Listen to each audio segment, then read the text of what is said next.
It's not good. It's smart. Welcome back to ordinary meeting of Council 4531. In closed session, we were considering legal advice tendered to us on item 4.2, the overpass electronic billboard. We now move back into debate. The motion was moved to note the report and move into closed session by Councillor Quinn, seconded by Councillor Crassoy.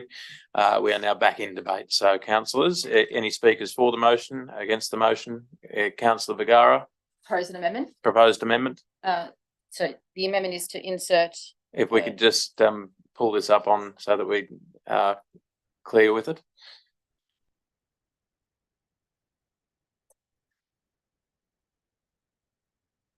Thank you, Councillor. It's to insert a recommendation number 3. Council resolve to waive the legal professional privilege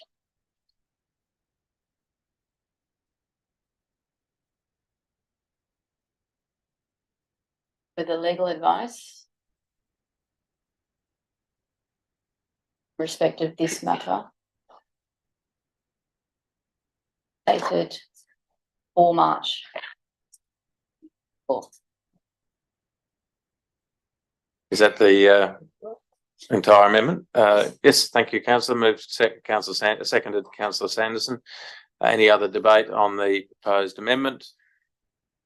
Not. I'll put the motion or the any debate? Yes. Do you wish to speak to the amendment? I think it's important for the community to be aware that council sought advice in respect of all options to challenge the installation of the horrendous sign on the Church Street overpass, and that the legal advice has been very, very thorough in considering options for judicial review. So that considers the process by which the decision to put the sign up was made. So that's the development application. And the legal advice is that there is very poor to nearly no prospects of council succeeding in that review. And then the second aspect of the advice is that any breach of any development condition or operating principles, conditions for the sign, there's also insufficient evidence to establish that any of those things have occurred, which leads to, again, council having very poor to no prospects of successfully seeking an order in relation to the operational location of the sign. Thank you, Councillor. Any speakers against the amendment? For the amendment? Can we get a chance to you can speak to the motion after it's amended, if it is indeed amended. There being no more speakers, I'll put the amendment. All those in favour? Against? That is carried unanimously. That becomes the motion. Any speakers for the motion? Councillor Williams. Thank you, Mr. Mayor. I think what Councillor Vergara has added to this motion is quite critical in terms of allowing our community to understand what has gone on behind the scenes by the government and how a legal response clarifies that. I think the report also provides a very good detail as to how council has treated seriously the community's concerns in relation to this matter. It is clearly a difficult issue when you're dealing with a government entity that has a determination to deliver on a facility such as this. Reading all the documentations here, it doesn't, in my opinion, doesn't seem to be much critical evaluation by the government in its assessment.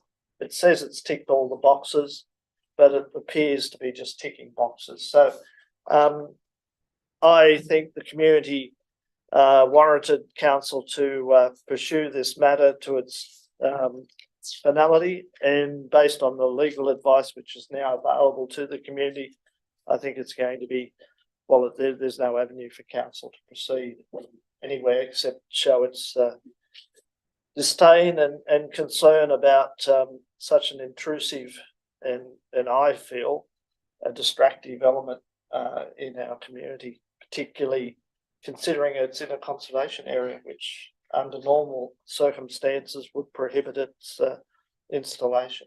Thank you, councillor Williams. Councillors, any speakers for the motion, against the motion? For the motion, councillor Quinn.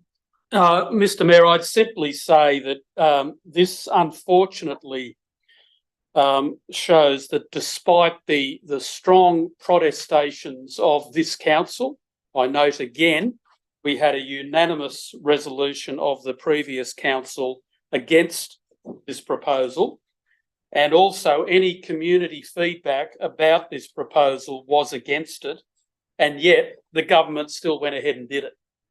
It confounds me that a government would do that in spite of all the feedback that's provided in those community responses and other formal responses, that a government has still continued to implement it. I note that it was approved by the previous government, unfortunately, and it was subsequently, the modification was subsequently approved by the current government.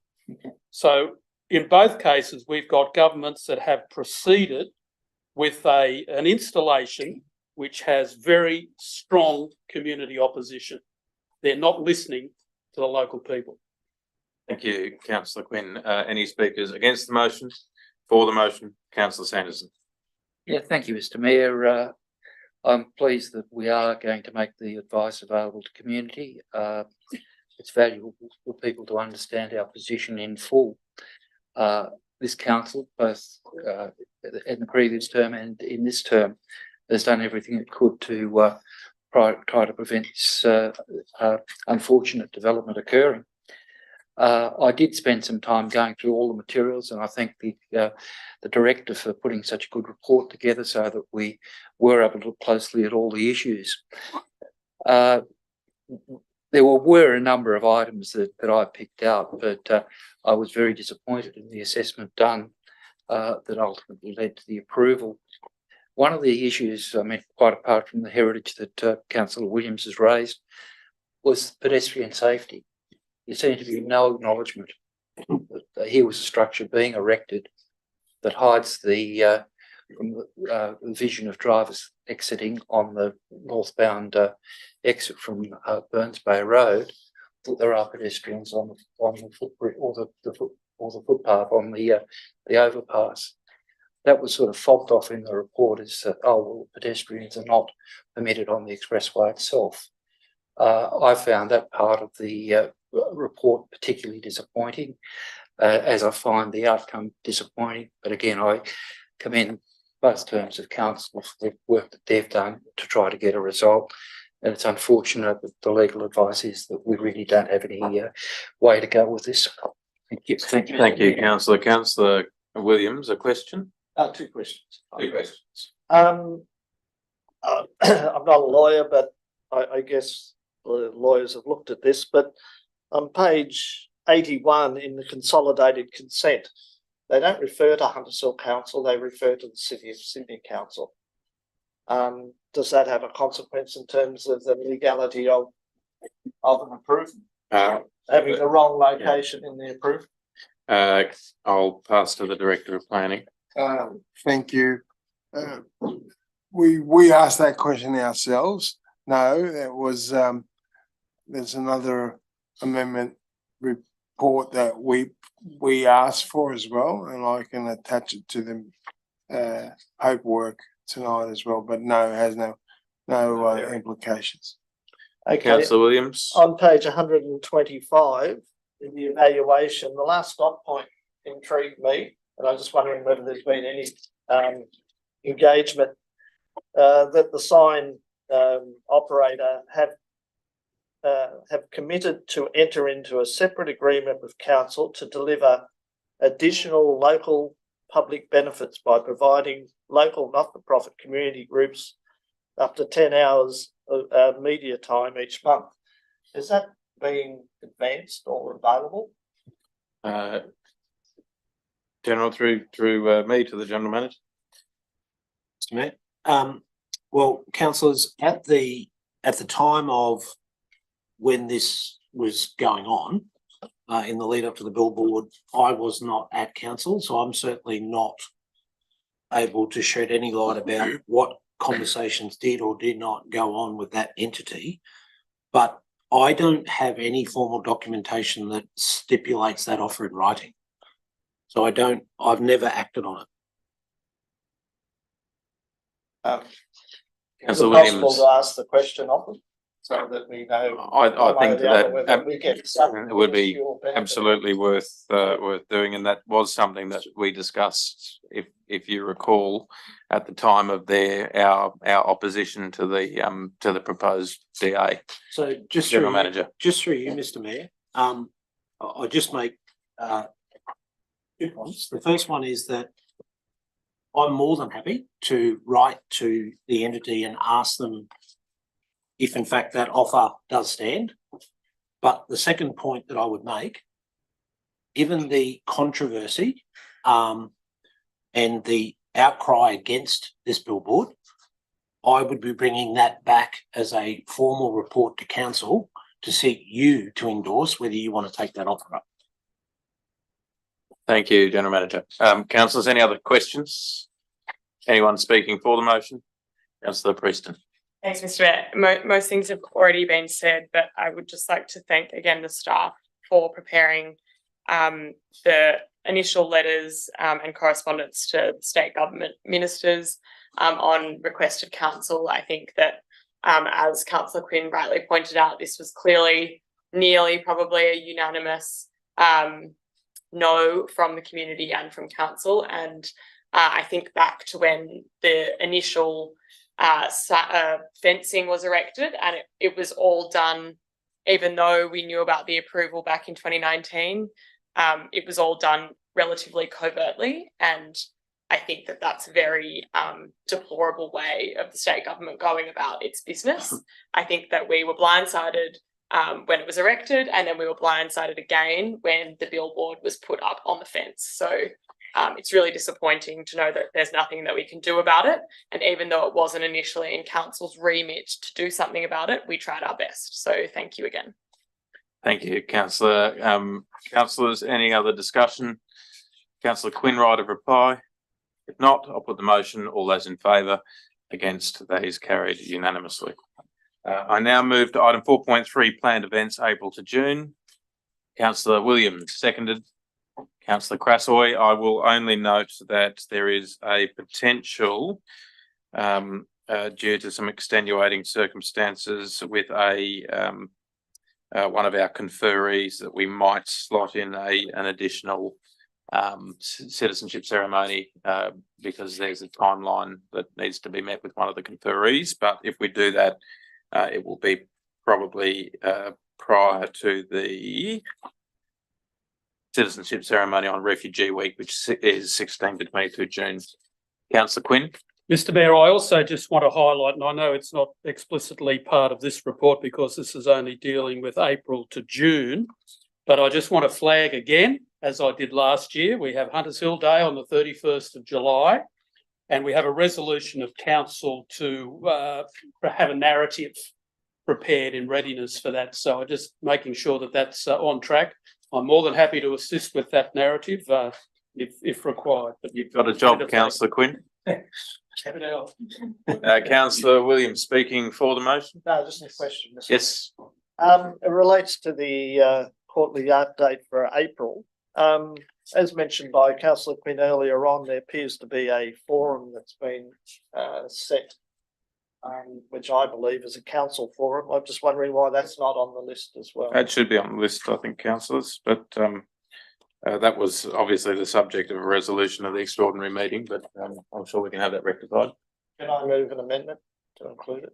I think it's I would think that we're happy to include it, but yes, if you want to move an amendment, or you're the mover of the motion, so Yeah, well, is the seconder happy? Yeah, Is the seconder happy to do that? Yes. as long as it's referred to as a council community forum. That can be added, is added to item 4.3. Councillors, any other discussion? Right of reply, Councillor Williams? No, thank you. No, I'll put the motion. All those in favour? Against, that is carried unanimously. Item 4.4, sponsorship policy for adoption. There are two recommendations. Moved Councillor Crassoy, seconded Councillor Quinn. Any discussion? Councillor Crassoy? I just have a question. Yes. Mr. Mayor, through you.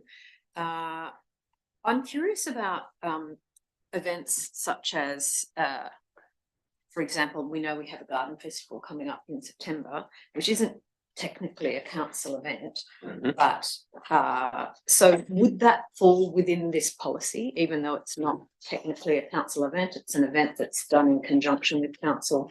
For example, in the past, the Food and Wine Festival is an event that's done with the support of council.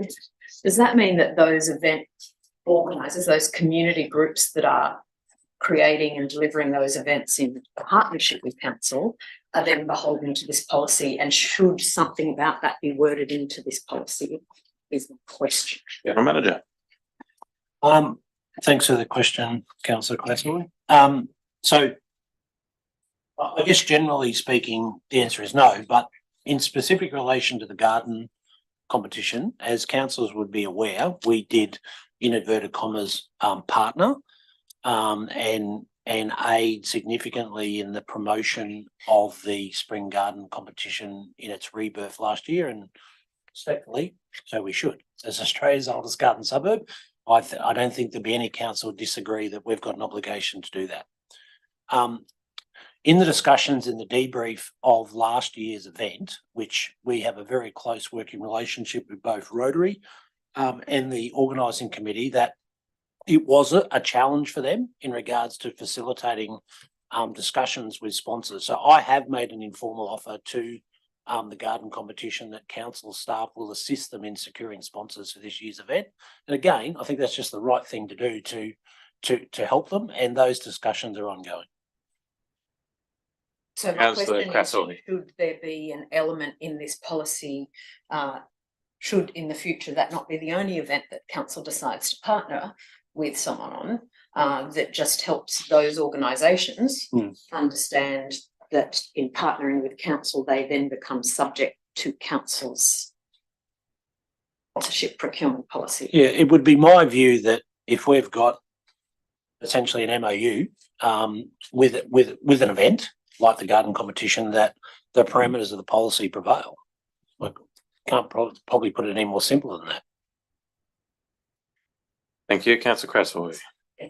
I wonder, and I don't know whether it would require an amendment or whether this feedback could just be taken on board and added, I'm not sure.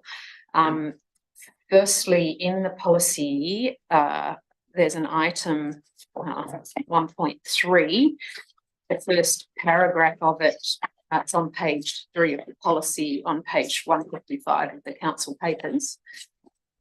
The first paragraph of 1.3, it says, regardless of money, etc.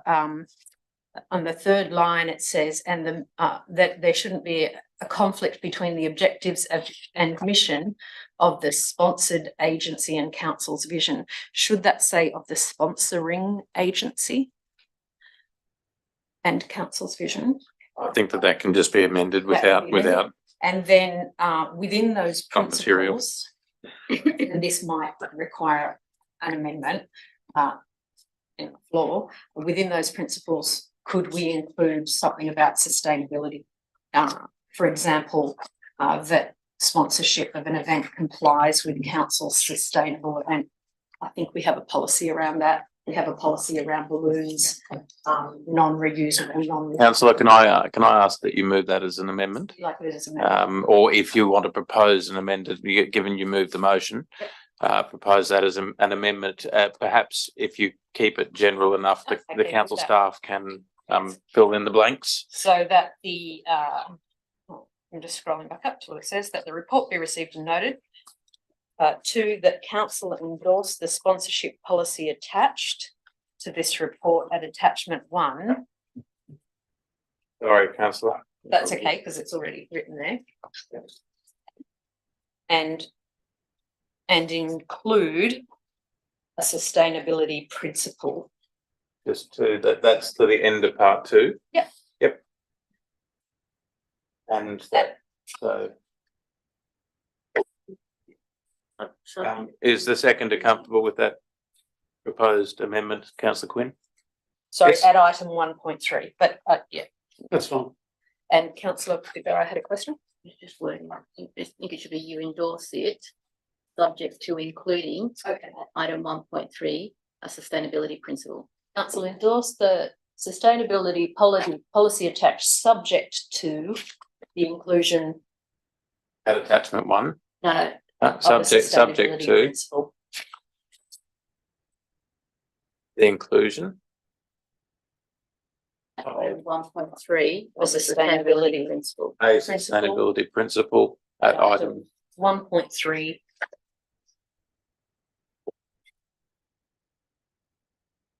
board. Of the policy. Of the policy. Thank you. Comfortable? Yep. Councillor Quinn, you happy with that? That becomes the motion. Councillor Sanderson, do you wish to speak Yes. for the motion? No, I just have a question about another possible correction. Mm. It's on page 157 of the paper, so on page 5 of the policy. Under 2.1, the first dot point, an event has, talking about, well, I'll get to the top of it. However, it is appropriate to directly contact potential sponsors, including previous sponsors, if an advertisement has resulted in unsuitable sponsors or no responses. That no, I think, is narrowing thing too much, and I wonder whether it'll be appropriate to change the no to insufficient to cover events where we would have multiple sponsors, such as the art show. I think that we can probably add that without a motion. Are you comfortable, General Manager? I'd like to see it in a motion, Mr. Mayor. You need, okay. Do you wish to propose that, councillor Sanderson? Yes, so moved, councillor Sanderson, seconded, councillor Williams. I'm happy to take it in if I understand it. I'm happy to Yeah. just approve it if I understand it. Change no to insufficient. Look, I guess we're going to put in terms of a motion, it would be at the first dot point below 2.1 of the policy, that the word no be replaced by insufficient.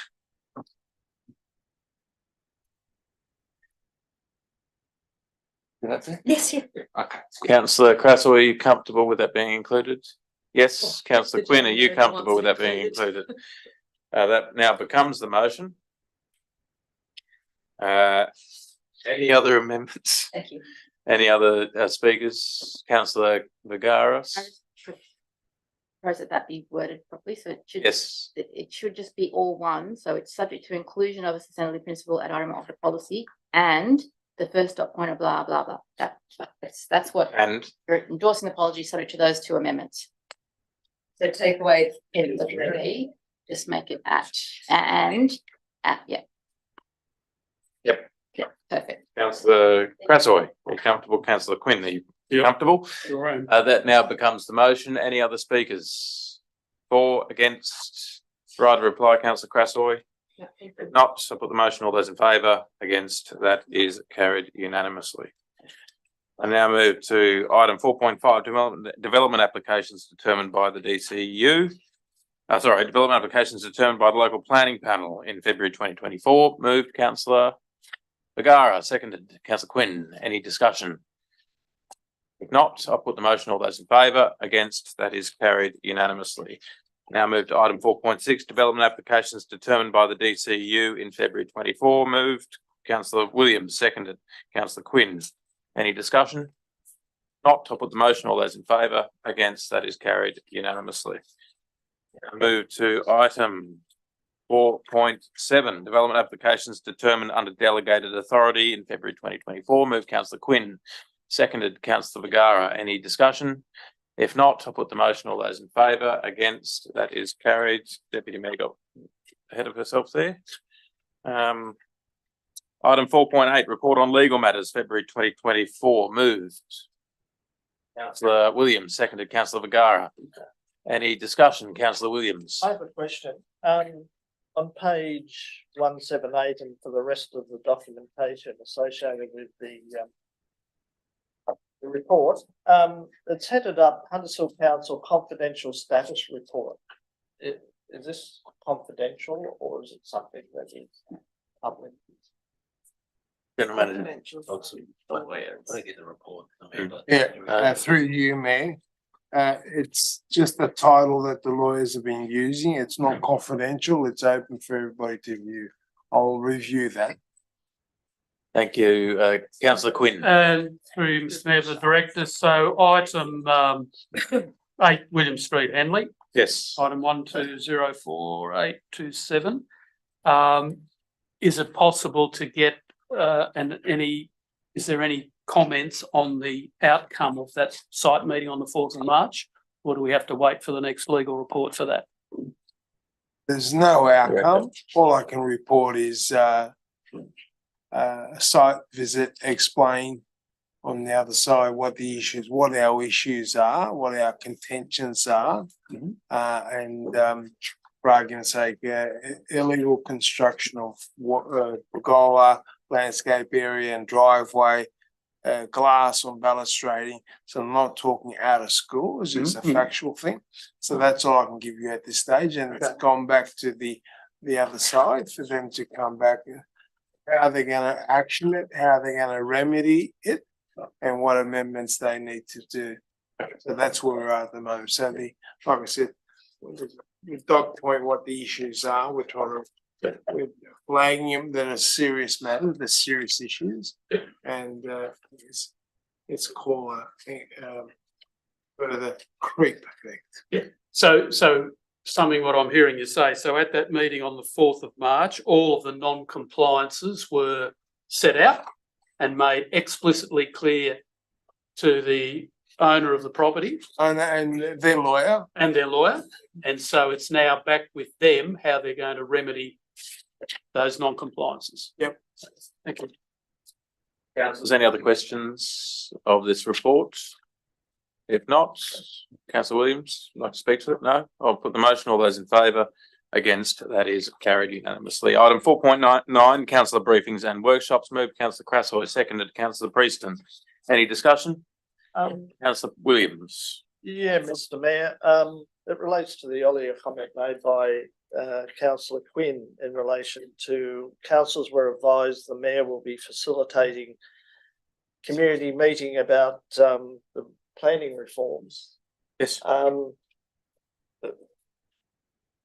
It's a council meeting, not a mayor's meeting as such, and I think that should be fairly explicit in all. Councillor, can I just clarify that the adopted motion of the council of the extraordinary meeting was that the mayor convene a meeting of the community, a community forum, and that's the wording of the. And I'm happy to change it, but that was the resolution of council.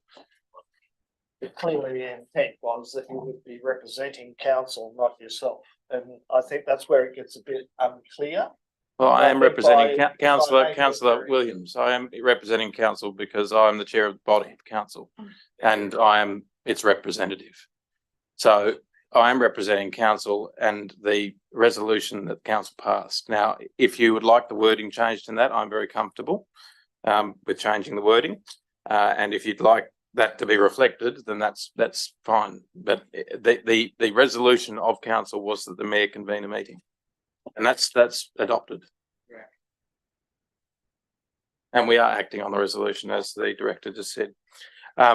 Is there any other questions with respect to the briefings and workshops? If not, I'll put the motion. All those in favour? Against? That is carried. Item 4.10, minutes of the Bushland Management Advisory Committee meeting held on 12th of February. Moved Councillor Williams, seconded Councillor Quinn. Any discussions? If not, I'll put the motion. All those in favour? Against? That is carried. I move to item 4.11, minutes of the Movement and Transport Advisory Committee held on the 13th of February. Moved Councillor Quinn, seconded Councillor Prieston. Any discussion? If not, I'll put the motion. All those in favour, against, that is carried. Now move to item 4.12, minutes of the Conservation Advisory Panel held 21 February. Moved Councillor Williams, seconded Councillor Sanderson. Any discussion, Councillor Williams? Just to reflect, not particularly on, well, this meeting led to it, but the meeting we just had last week really showed the benefit in working through these issues with residents, because two of the items there had been through several iterations to the point that the residents were was very appreciative of the time that the panel took in helping them interpret and understand the principles, and the panel was appreciative of the effort that those applicants have put into rethinking and considering those key elements that need to be put in place. So I think it was important just that there's a iterative process. It's not just one meeting solves the problem. In this case, this meeting set up a scene where further discussion and dialogue ended up with a mutual outcome that everybody was happy with. Thank you, Councillor Williams. Any other discussion? If not, I'll put the motion. All those in favour, against, that is carried unanimously. Councillors, we have a late report, item 4.13, summary of council investments as at 29 February 24. That was distributed. Anyone like to move that motion? Move that paper. Move Councillor Quinn, seconded Councillor Prieston. Any discussion? Other than to say, Mr Mayor, it's good to see those interest rates heading north. For some. Yeah. Well, yeah. For us. They're in a substantially better position than they were 6 months ago. Correct. Thank you, Councillor Quinn. Any other discussion? If not, I'll put the motion. All those in favour, against, that is carried unanimously. There are no items of correspondence. General business, we'll deal with if councillors would like questions with notice first, or general business. Usually we do general business, so. Are we moving into committee of the whole still? No, that's after questions without notice. So item 7.1, Councillor Elizabeth Crassoy, subject Roselle interchange implications. Councillor Crassoy, any questions arising out of the response from the staff? No, thank you for the response. Thank you. Item 7.2, Councillor Jim Sanderson, subjects proposed changes to the New South Wales housing policy, proposed sale of road reserve. Councillor Sanderson, would you like to clarify any points? On the first of those regarding the housing policy, I'd like to thank the director for his report, and hope that we'll get updates as things progress in that area. With response to the second one, yes, it's answered my question. I look forward to seeing how things develop there. Councillor Quinn. Yes, Mr. Mayor, can I ask a question that flows on from that road reserve piece in Councillor Sanderson's question? Is that relevant? You can, just wanting to be very clear about any issue of privilege that might have to be dealt with in confidential session. But if it's a general inquiry, this will not encroach on the okay, privilege. thank you. Now, I'm fully aware that we dealt with that issue of 13 Euthella Avenue, but can I just ask the General Manager, are you aware or has there been any conversations of this council, any proposal of this council to sell off laneways or other such thoroughfares, small parcel thoroughfares in this local government area? Has there been any proposal in that regard? Through you, Mr Mayor. Can I ask the context? Well, the context of it is, the context of it is an article that appeared in the Weekly Times on the 13th of March 2024, where councillors oppose Hunters Hill laneways sell-off. Okay, sorry. Through you, Mr Mayor. Well, thank you for the question, Councillor Quinn. Now that I've got context. Probably make a few points. When I read that article, I was a little bit gobsmacked by the article, because I'm not aware in any shape or form of any report or proposed report to sell laneways. probably would also like to just reiterate a couple of previous comments that I've made to councillors. When I started at council, I was very openly asked by the councillors to go out and scope with legal advice a remnant lands policy for council if they wished to dispose of excess remnant land. We went and did that work, and that policy was then adopted by council. Secondly, if we would like to talk about facts, since I've started as general manager and in the current council cohort that we have, there have been no sales of remnant land. And in the previous council, there were only 2 sales of remnant land, one at 45 Point Road and one at 3 Wandella Avenue, noting that when council executed those sales, there was no remnant land policy framework to follow. The next thing I'd like to say is that transparently, the councillors have asked me to provide them with a master list of remnant lands. To quote one councillor, we have been asking for that list for years. That's me. At our annual strategic day held with councillors earlier this year, I transparently told councillors that the staff have now completed a preliminary draft master report of all of the remnant lands that are available or exist, within the municipality. I also gave an undertaking that by the conclusion of this financial year, we would provide transparently to council the tabling of that report. And that is exactly what we will do. But before we do that, we still have some due diligence to do about every finer detail of every parcel of land that is potentially remnant.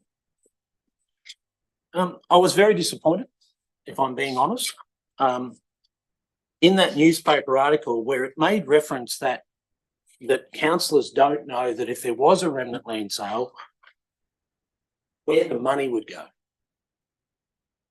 Well, respectfully, that's not my decision.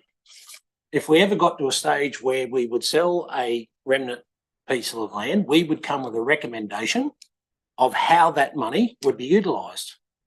But I've made it very clear to councillors it would be my view that you would use that for investment purposes to shore up the long-term financial position of council. And I'll conclude my response with this, Councillor Quinn. I think it's very important that when articles are published in the newspaper like that with no substantiation, that I, as the general manager, and respectfully you of councils, have a duty of care to our staff. And I and several members of my staff have had to defend ourselves from that article, of which is false. And I don't think that's fair on staff, and I make no apologies for that.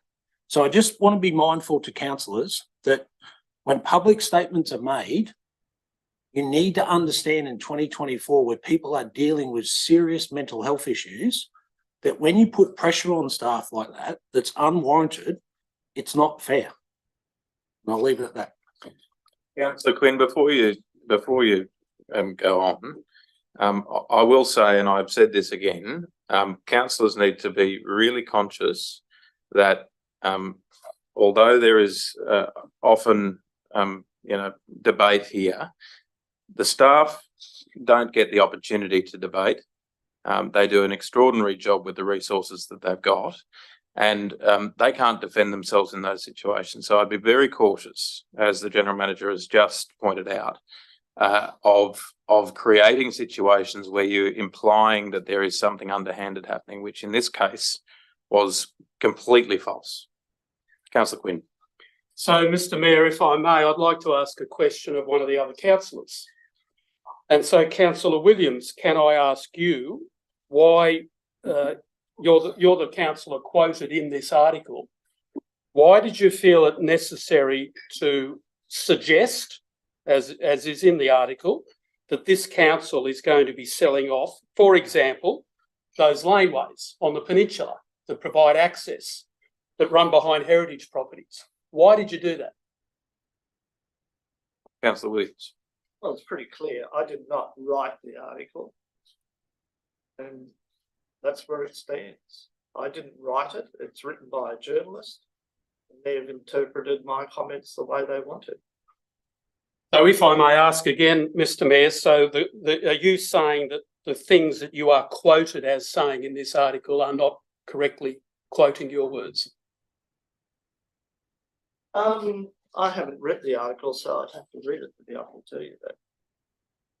Councillor Quinn, I'm sorry, for my benefit, I don't always get around to reading the Weekly Times, but could you tell me what it says?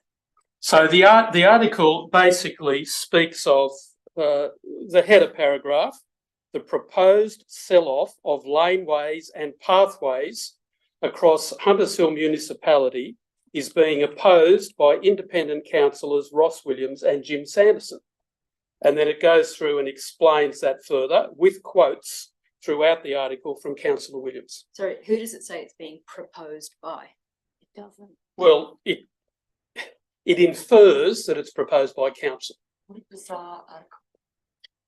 So I guess, Mr Mayor, just to be very clear, I have said to all councillors that if I see anything which I perceive as inappropriate, as unfair to staff, as lacking integrity, whatever it might be, I'm going to call it out.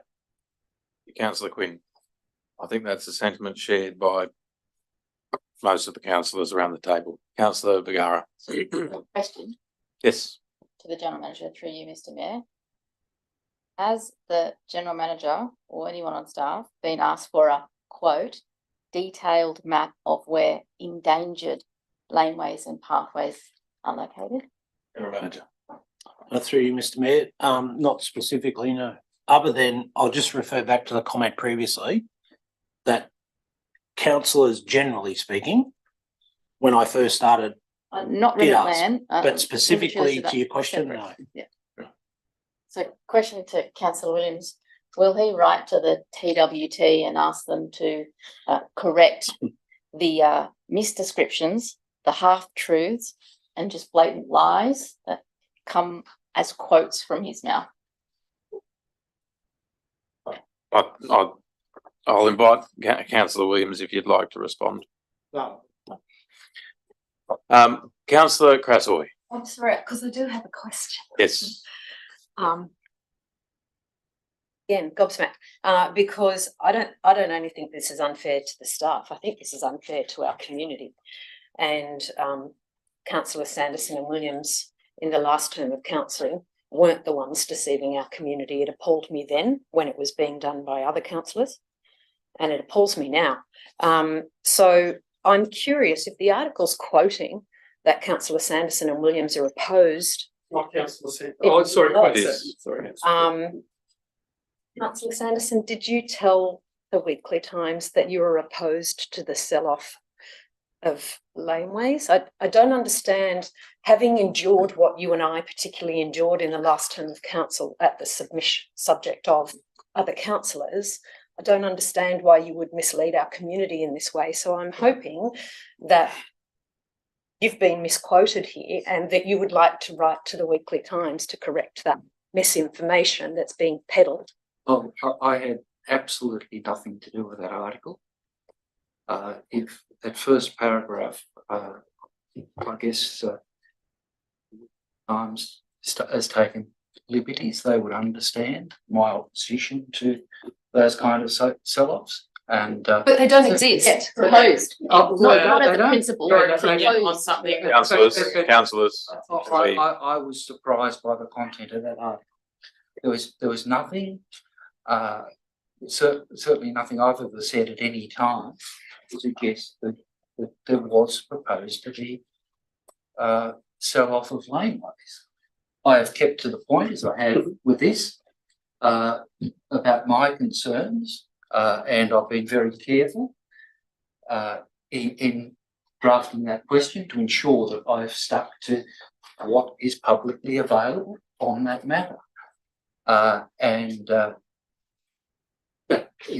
I said before, I'll reiterate, I was very surprised by the content of the Weekly Times article, but you know, we've had journalists take liberties with issues, and unfortunately the Weekly Times has taken liberties there. So councillor Sanderson, you're suggesting that the TWT took liberties and under their own steam published your opposition and councillor Williams' quotes without having contacted either of you at all. I was not contacted about that article in any shape or form.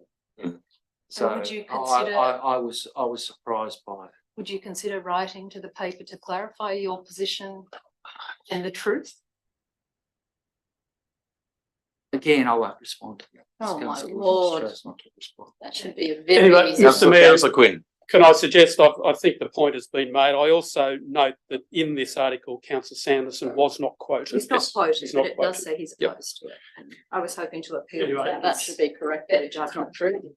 I'm Councillors, let's move on if we can. Councillor Williams, item 7.3, the utilisation of artificial intelligence. Do you have any questions stemming from that? Yes, Mr. Mayor. Clearly, organisations such as this council is considering it. The presentation I attended at the Institute of Company Directors was quite amazing in terms of the opportunity available to organisations such as council. But the thing that most impressed me was the speed at which this is happening. Microsoft, for example, said that they, in 9 months, had taken advantage and implemented this into most of its apps, and Telstra spoke about how brilliant it has been revolutionising their ability to interface with customers. And I thought, from a council's point of view, where we interface with residents and customers continually, the advantages which were displayed at that presentation would greatly enhance our ability to share information, to enable self-help to gather that information. So that's why I thought, well, I'd just inquire as to where we're up to in the process, and I thank the staff for their responses. Councillor O'Gara. One of the problems with AI is, as I'm sure anyone who's across the subject knows, is hallucinations. But as we can see from the TWT article, it's not limited to AI. It might write a Councillor. better article. Councillors, any other questions relating to 7.3? If not, we move to item 8, Council and Committee of the Whole. Can I get a mover to move us into Committee of the Whole? Councillor Quinn, second to Councillor Crassoy. Can I talk to that? To move into Committee of the Whole, if you'd like, councillor, but I will warn you, as I have warned you in the past, You can. that if you bridge the gap into confidential information, that is the subject of the Committee of the Whole, that would be a breach. Fair enough. My point is that the question that I've asked is not printed in the paper. The responses the council is proposing to give through legal advice, I think, doesn't really allow community to understand, first of all, questions, and let alone the need for it to be in confidential session. There are many issues. I've raised 8 points. Many of those are in the public interest and should be available for the community to know and to be able to understand some of the basics about the costings around a major project, a 4.75 million project. I just don't understand why all those questions are commercial advantage, information that would prejudice council's position. They're just simple, basic questions asking for how much has been expended on a range of things. Now, even the questions aren't available for the community to make their own judgment. I think if there are specific elements, sure, but the basic context and the basic information should be available for the community around such an important project. Thank you, councillor. As you would know, detailed budget figures pertaining to a single project will always inevitably be a commercial incompetence, and the specific questions you've asked have been deemed to be commercial incompetence. General Manager, would you wish to speak to that? No, Mr. Mayor. No. I'll take that as speaking against the move, moving into committee of the whole. Any speakers for? If not, I'll put the motion. All those in favour? Against? That is carried.